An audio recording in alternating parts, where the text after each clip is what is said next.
4 प्रकारचे घोडे स्वतःला ओळखण्याची बुद्ध कथा. नमो बुद्धाय. जय भीम. एकदा भगवान बुद्ध एका राजाच्या राजवाड्यात गेले. तेथे उत्तम घोड्यांचं दर्शन होतं. राजा अभिमानाने म्हणाला, भगवंत, माझ्याकडे सर्वात उत्कृष्ट घोडे आहेत. बुद्ध शांतपणे पाहत राहिले. बुद्ध म्हणाले, महाराज, घोडे 4 प्रकारचे असतात. पहिला घोडा चाबकाचा आवाज ऐकताच धावतो, म्हणजेच उत्कृष्ट घोडा.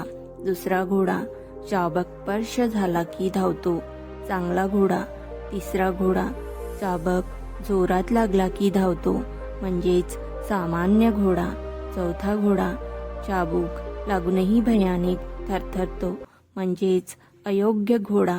बुद्ध म्हणाले, माणसंही असेच 4 प्रकारचे असतात.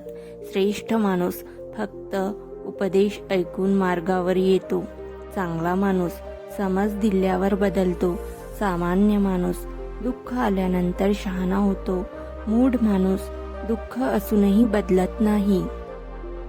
ज्ञानी माणूस इशाऱ्यावर बदलतो. अज्ञानी माणूस आघातावर. चाबूक लागण्याआधी शिका.